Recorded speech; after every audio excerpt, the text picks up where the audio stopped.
See, usually if somebody cries in a public place or in front of others, there are people who are going to judge you or feel odd. Why are you doing that? But in India, we have a beautiful concept that if you are in a satsang, if you are in a kirtan, and the tears roll in, we say it's a sign of devotion. So keep crying.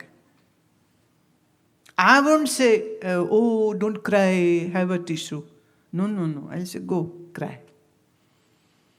And crying actually is very good for your mental health. Also for the health of your eyes. Because the tear ducts flow, they get cleaned up. And there are some very deep-seated emotions which are associated with the tears.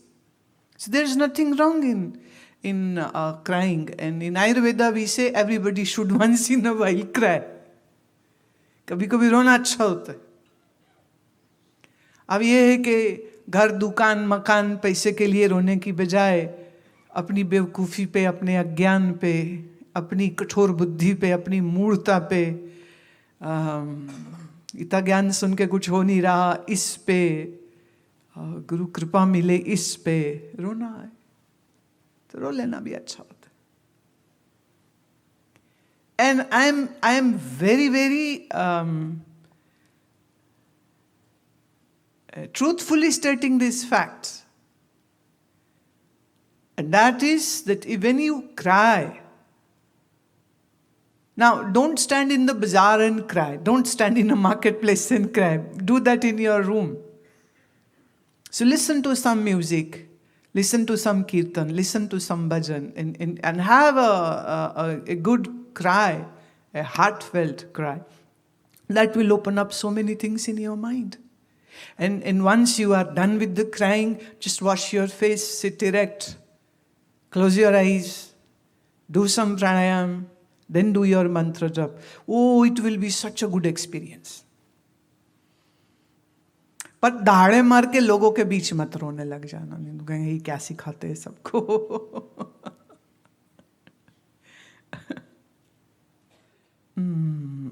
Archana Pancholi from Maryland. When I do the pranav after waking up 3:30 for every morning, doing mantra meditation, Nadi Shodhan followed by pranav, my mind goes into a major blissful state. I do Swadhyaya in evening, and I'm really trying my hardest to stay on track with the yoga. I still feel the energy I used to, but now sometimes it's like my whole body is being pulled upwards and chakras rotating. Ah, my dear.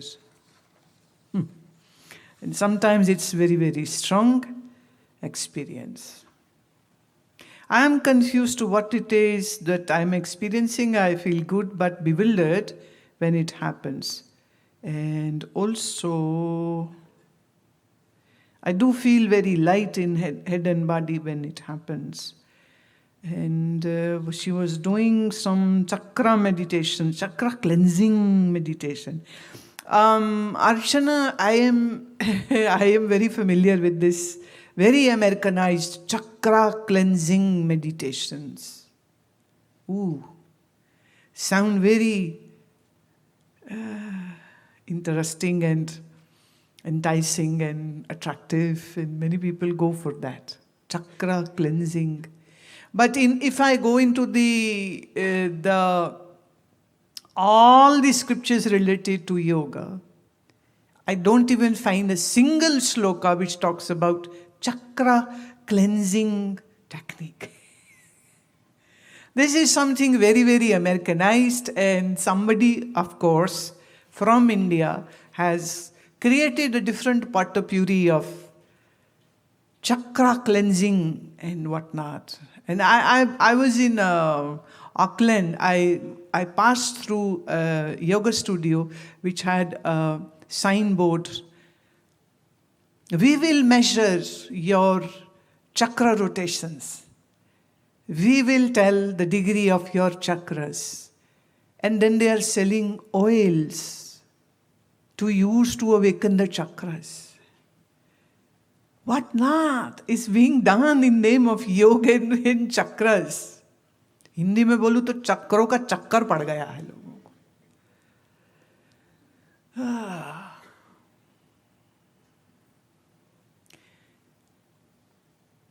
And now this is very true that surely when you will do some pranayam, then there are going to be some experiences of energy pulsating in your body. And yes, the chakras are there. And yes, the Ida Pingala Sushumana is there. I'm not saying it's not there, but you'll just have to let go of all that what you, I don't know, heard or learnt from whom, I don't know. But sometimes the imagination is going to run, yes, wild, when you hear all about these things. I give you one example. One time, a gentleman said that he went to such class, and over there the teacher was saying, there was some Swami who was saying that they made them do some breathing, deep breathings, and then he made them do some Kapalbhati pranayam, and then he said, now close your fist tight and hard, right? So the all class just made the fist. And he said, now you do Kapalbhati. So next 10 minutes everybody is doing Kapalbhati. Then the teacher said, open your hands. Do you feel coldness in your hands? Everybody said yes. Well, it's air-conditioned room. You have been doing Kapalbhati with your closed fist. Sweat has come. Cold air is touching, right? Yes, everybody. Kundalini is awakening. And now, rise your all energy towards your forehead, to the Shiva eye, to the third eye. And when it will come, you will see light. Are you seeing light? And people are saying, yes, I am. Sometimes this mass hypnosis works beautifully.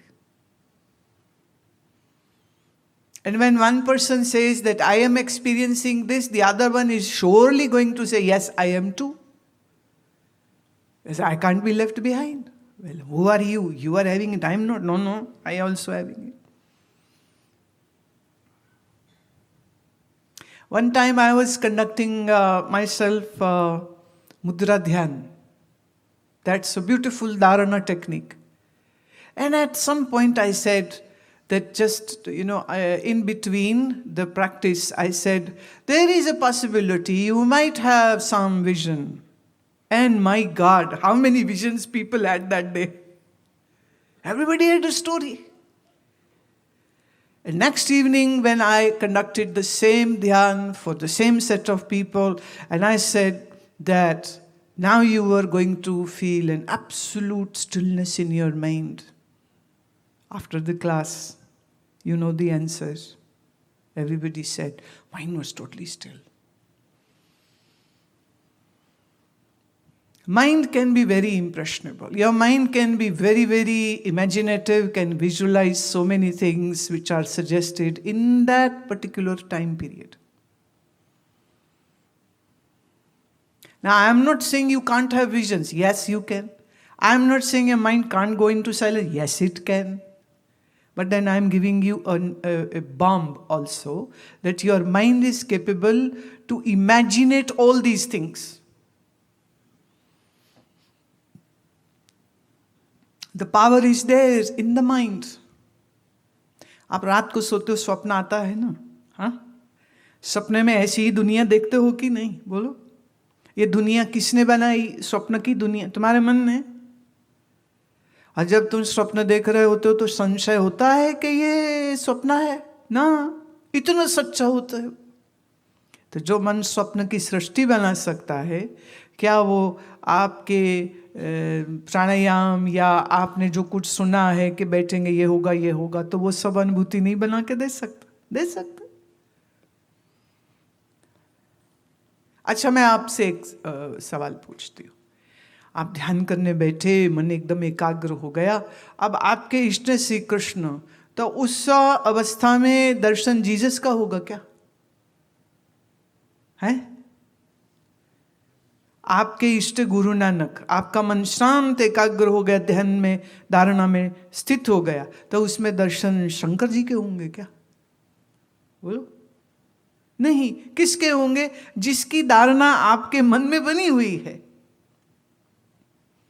So if you are a devotee of Shiva, then in a very quiet and stable, concentrated state of mind, you will have the vision of Shiva. But if you are a bhakta of Sri Krishna, then it will be Sri Krishna. And if your mind is devotee of the Guru, then you will have darshan of. So who is showing all this? Your own mind. It is a very shocking thing for many. Yes.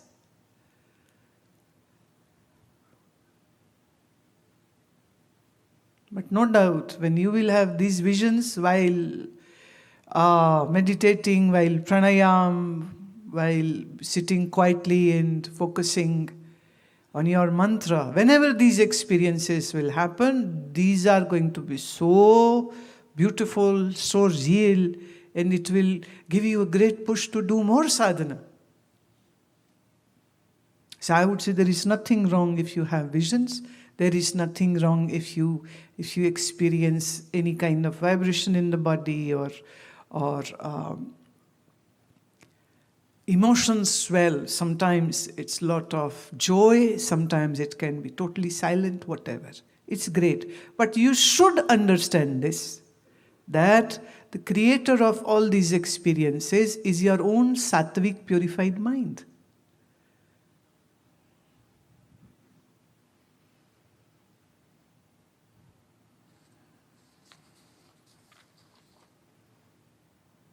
प्राज्ञ एवं आत्मस्वरूप में क्या कोई भेद है? अगर भेद है तो किस प्रकार का? देखिए, अगर आप विश्व तेजस प्राज्ञ वाला प्राज्ञ ले रहे हैं तो निश्चित रूप से फर्क ये है कि जागृत का भोक्ता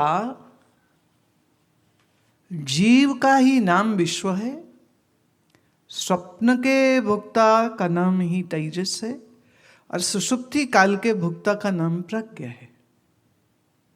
तो विश्व तेजस प्राज्ञ, जिस चेतना ने उस अवस्था का अनुभव किया, उस अवस्था के अनुसार इस भोक्ता को वही नाम मिलता.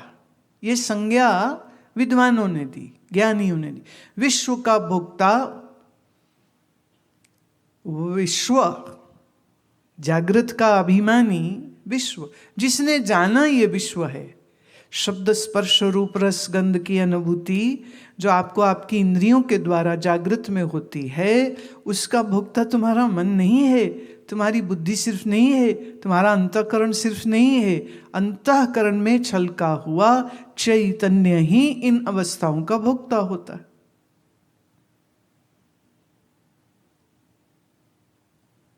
लेकिन आत्मा न जैसे स्थूल सूक्ष्म कारण नहीं, ऐसे ही विश्व तेजस प्राज्ञ भी नहीं.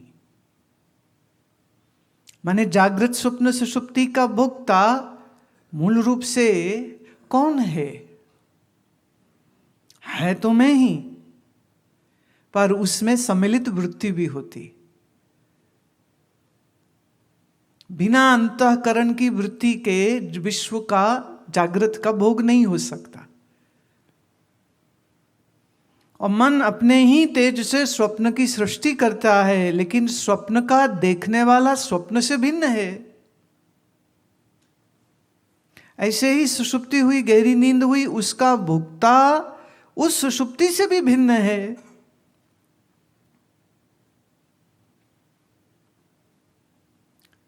अवस्था त्रय बदल जाती, जागृत स्वप्न, स्वप्न सुषुप्ति, सुषुप्ति से फिर जागृत, जागृत से फिर स्वप्न, फिर सुषुप्ति. ये अवस्थाएं बदलती रहती. लेकिन इन तीन अवस्था का साक्षी वो नहीं बदलता. साक्षी अपने निर्गुण स्वरूप में अविचलित, अविनाशी, स्थित, स्थिर, दैदीप्यमान प्रकाशमान चैतन्य स्वरूप, वैसे का वैसा रहता है। लेकिन जागृत का अभिमान जिसने लिया उसी को हमने विश्व कहा, स्वप्न का अभिमान जिसने लिया उसी को ही तेजस कहा, और सुषुप्ति का जिसने अभिमान मतलब जिसने जाना कि स्वप्न है, जिसने जाना कि विश्व जागृत है, जिसने जाना कि अब सुषुप्ति हो गई, वो जानने वाला।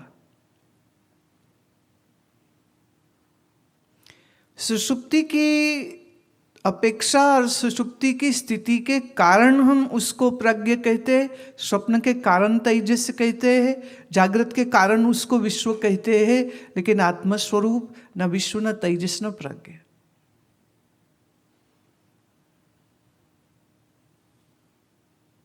जिस चेतना ने जागृत स्वप्न सुषुप्ति का अनुभव किया, वह चेतना किसकी है तो मुझ चैतन्य स्वरूप की ही।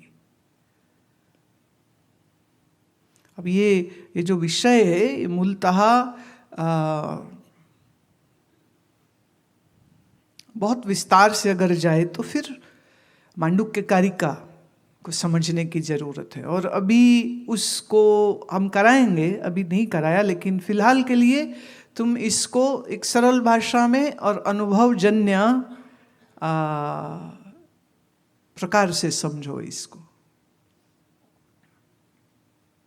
ऐसा नहीं कि जीव तीन हो जाता है, नहीं, विश्व तेजस प्रज्ञ जीव तीन नहीं हो गया, चेतना तीन नहीं हो गई, पर यह है कि जैसे एक महिला जब रसोई में जाके पकाए तो वो रसोईया हो गई, और जब वो बाथरूम में जाके कपड़ा धोए तो वही धोबी हो गई, है तो एक ही स्त्री ना।